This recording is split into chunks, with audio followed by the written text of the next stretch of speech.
What is up, my dear friend, and welcome back to the Happy Heart Academy podcast. I am your host, Tyler Joe Stratton, and today we are talking about the 7 emotional stages we all go through after a breakup.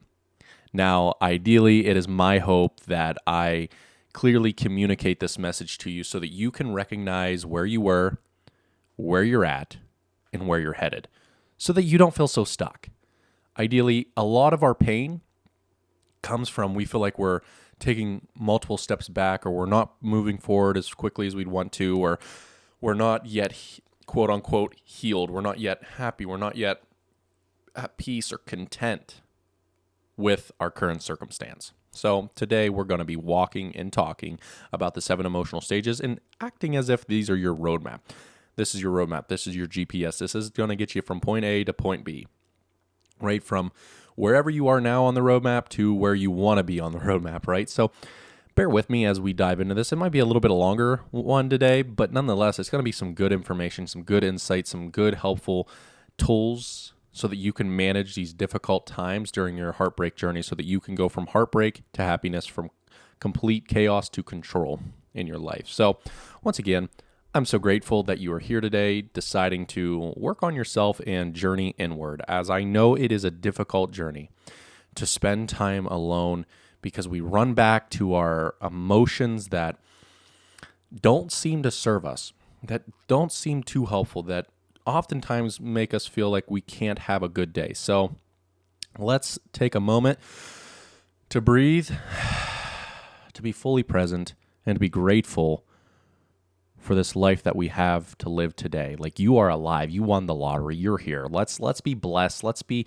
grateful. Find 1 or 2 things that you're grateful for today as we move into this heartfelt space together. Today, I am just grateful that I'm recording this on a Friday, and I'm grateful that I have a lot of good things to look forward to this weekend. We're going out to a fall festival with my wife and 2 of our friends. So I'm excited for that. I'm grateful for that. Nonetheless, let's get this podcast on the road. Remember, when we start off in our journey toward healing, no matter how much you wish it were possible, you can't be the one who makes the relationship work. If you're the only one who wants it to work and the other partner does not, that relationship just will fall apart. So remember that healthy relationships require effort from both partners, and you can't blame yourself for not being able to uphold a relationship on your own. So today we are talking about the 7 emotional stages that we all go through after a heartbreak. And before I talk about the nitty-gritty and the 7 actual stages, I do want to quote and kind of explain to you that we all can go up and down these emotional stages, and we can be in several of them at once. So just be kind to yourself during this time.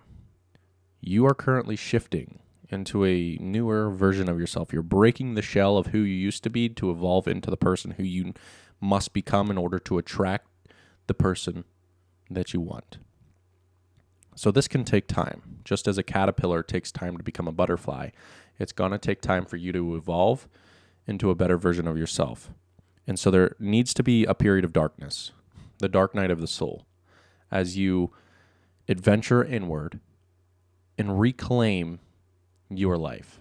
There's going to be a sense of darkness, but your shell's going to eventually break, and you're going to be able to navigate and flourish and find contentment, peace, and happiness. So just because you feel ready to forgive them doesn't mean that something else will not trigger you back into the feelings of anger, sadness, and aloneness.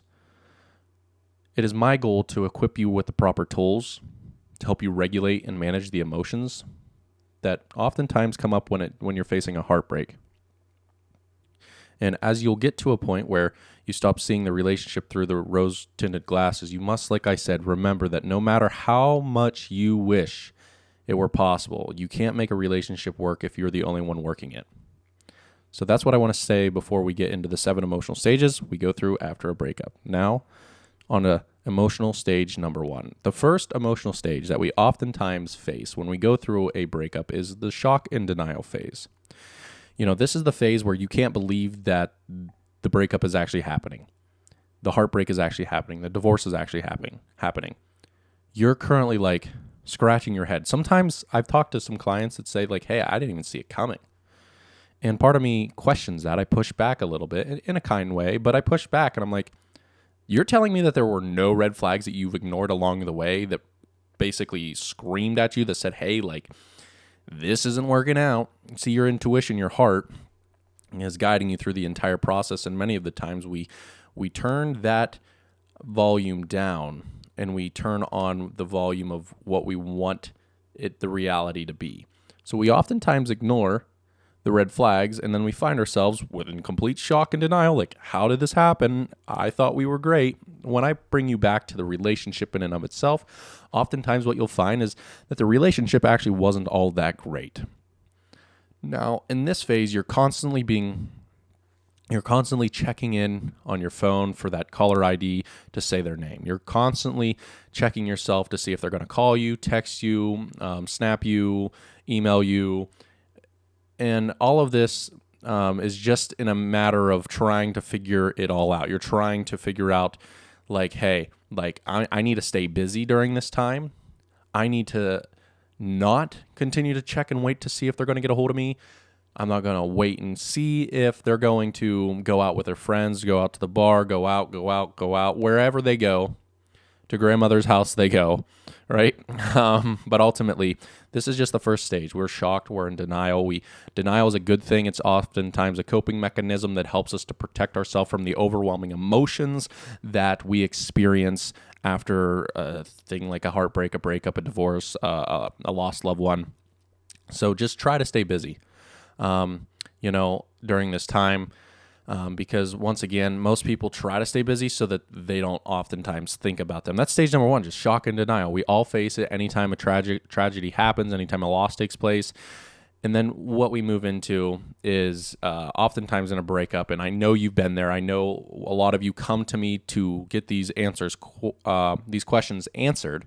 And number two is a matter of desperate need for answers. Like after you move out of the shock phase, once the shock of your breakup has worn off, you will likely start asking yourself lots of what ifs, whys, and how questions, such as, what's wrong with me? Why didn't he or she want to try to make it work? Or how could I have fixed things? You ponder back in the past relationship. And what you do is we oftentimes question how could we have improved? How I shouldn't have yelled. I shouldn't have, let her go out. I shouldn't have, whatever, he or she, it doesn't matter who they are. You start asking all of these questions. And during this emotional stage of questions, people oftentimes ask themselves after breakups, they reflect profound feelings of rejection and inadequacy. You feel incompetent. You don't feel good enough. You feel unworthy. You don't feel like you can be loved. You don't feel like it was all a lie is what we all, come to terms with. If this sounds familiar, that means once again that you've either experienced this, are experiencing this, or going to experience this, depending on how new the heartbreak was. So just understand that after the shock phase and the denial phase, you're going to start asking yourself questions. And this could be like moments after. It could be like an hour after. You'd be like, well, what was wrong with me? What went wrong? Like, why did this happen? Why did they leave me?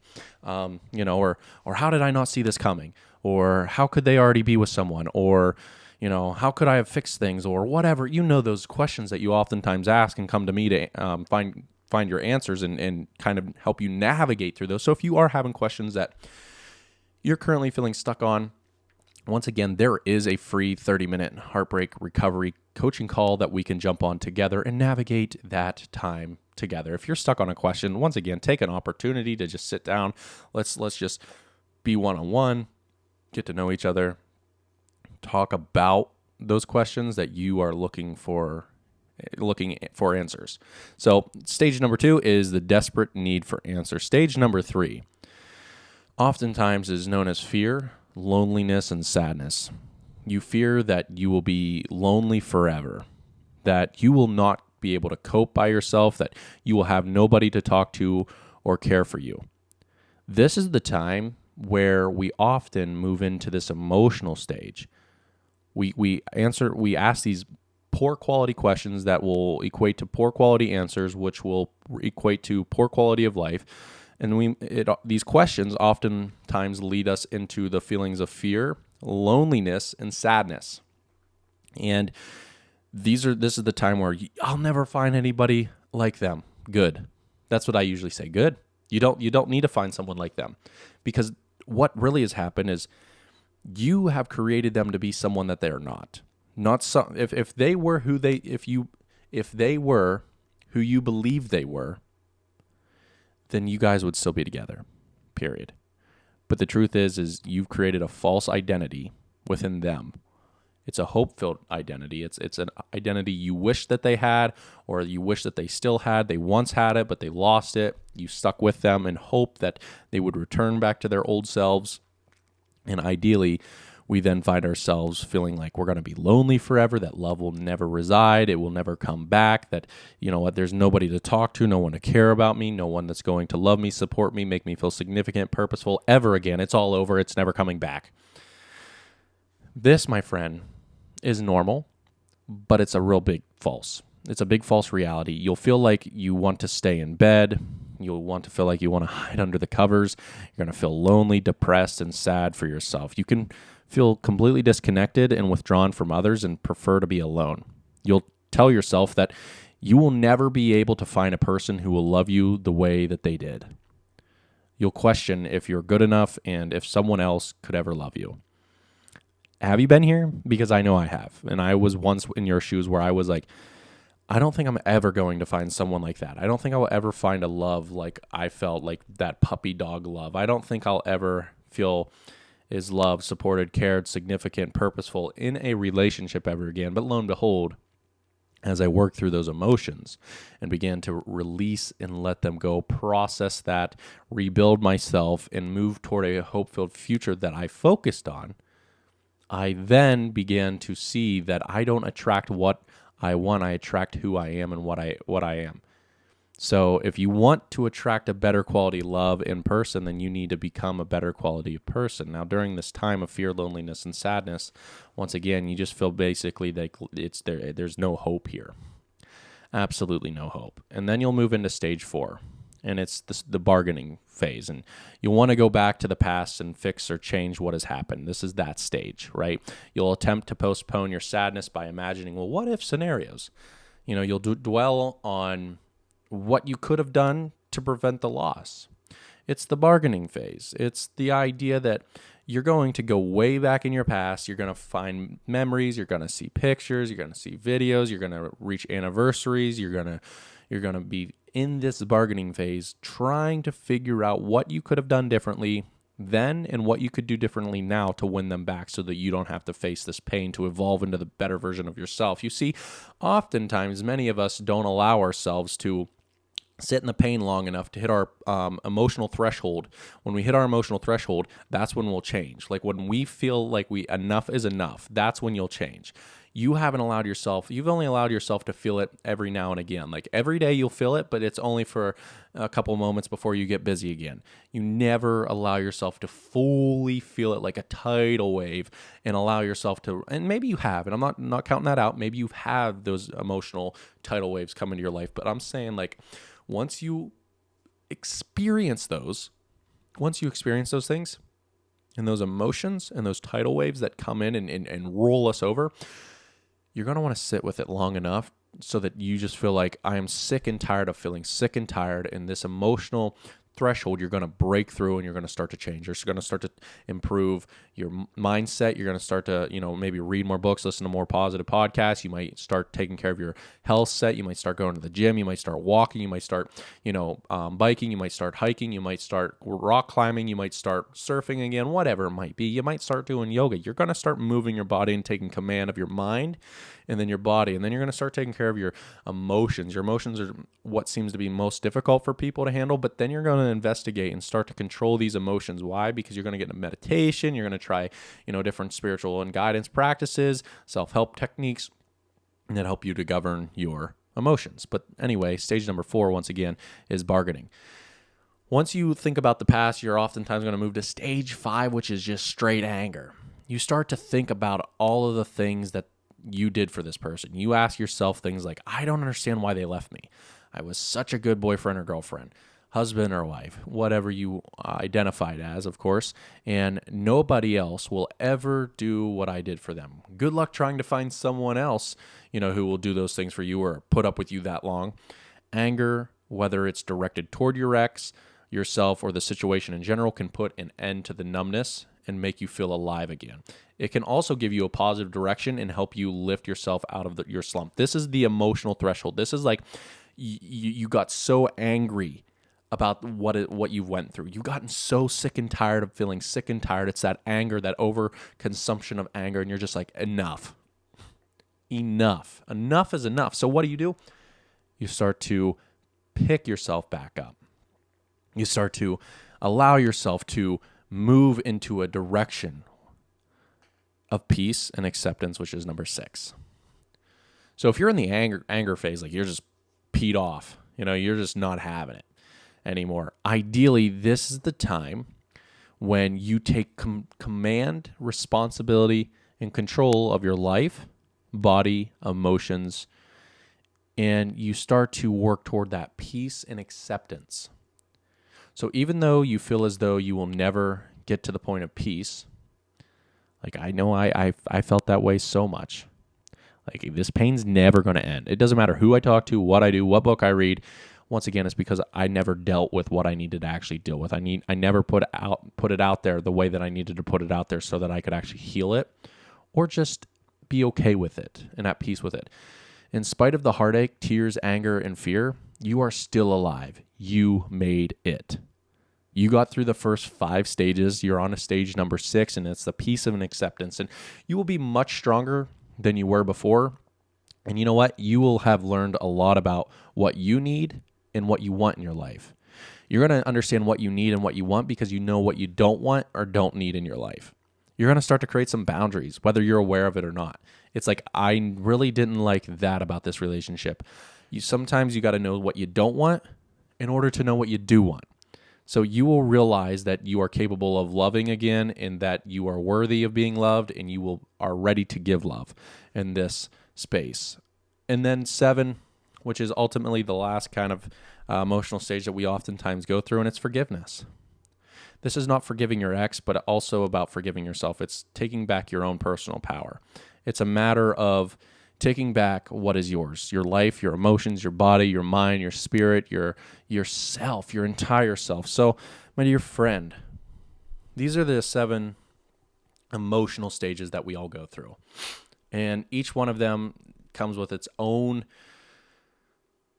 complications, difficulties, struggles, and ideally, the best way that you can navigate yourself through all of this, I'm going to give you the biggest tip that I can that has helped me go from stage 1 to stage 7, is having a hope-filled future. My friend, if you don't have a hope-filled future, a future that you've created, designed, mapped out, found purpose about, creative, expressiveness about, if you haven't created a hope-filled future, then it's going to be hard for you to step away from the painful past and into the, perfect present or the hope-filled future. Okay? If you do not map out once again, hope-filled future, a meaningful pursuit, it's going to be hard for you to walk through those 7 stages. I don't know what your meaning is, what your purpose is, what you bring to the table. That's you work. I can help you to unlock each one of those things, to help you kind of navigate, to help you understand what your purpose is, what your meaning is, what you should bring to the table, what you should maybe focus on. But nonetheless, you'll never let go of the past if you believe that that's where your happiness is going to only be. When you start to realize that your happiness is in the present moment and in the hope-filled future, you'll start to move away from the past, navigate yourself through those emotional stages, and you will start to find peace, acceptance, and forgiveness. That's the state that you're going to continue to live with, and hopefulness. All because you've decided to be like, you know what? I'm gonna literally, if you're watching this on YouTube, you'll have a notebook, little notebook here, pen, paper, and you start to map out and draw out what I want in this life is, what I want to be remembered for, what type of relationship I want to have, what type of, all of these things that who do you want to be kind of questions. Like, I want to become what? And then you work toward that. And that brings you hope. That brings you excitement. Because guess what? You might want to be more confident. You might want to be a better speaker. You might want to look better, feel better, have more energy, vitality, aliveness, whatever that may be for you. But you're going to want more of that. So once again, you're going to work toward that. And once again, my dear friend, that is the key that will help you to get through this difficult time. It is the key that's going to change everything for you, is to create that hope-filled future, giving yourself something to look forward to. Most people don't redesign their life. Most people allow life to happen to them rather than for them. And you will continue to allow life to happen to you if you never create a hope-filled future for yourself. Because once you have a vision, once you have a goal, once you have a purpose, once you have an identity that you can move toward, you're going to slowly work toward that, because that's going to become your burning desire. That's going to become something that you truly want, and you're going to go get it. And nothing's going to stop you.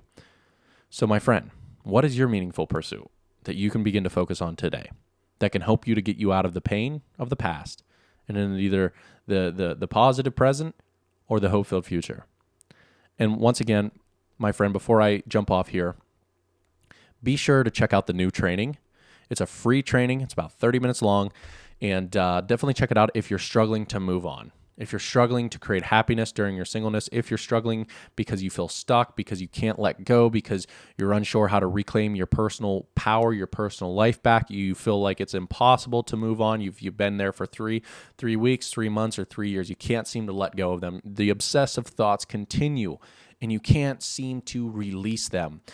Be sure to check out the free training. The link will be in the show notes below. Nonetheless, that is going to be the place where you can begin your heartbreak journey so that you can walk back toward your happiness. So be sure to check that out in the link below, whether you're watching this on YouTube or listening to this on any of one of your podcasting app. It'll say free training, and that's my gift to you, as you will get and uncover the 3 steps that everyone must take and walk through and focus on as you go through your healing journey so that you can go from heartbreak to happiness. My dear friend, my name is Tyler Joe Stratton. I am your heartbreak recovery coach, coming to you today, hoping and praying for you. I hope that your heart is healing, and I hope that you find a way to live more joyfully from your heart rather than your hurt.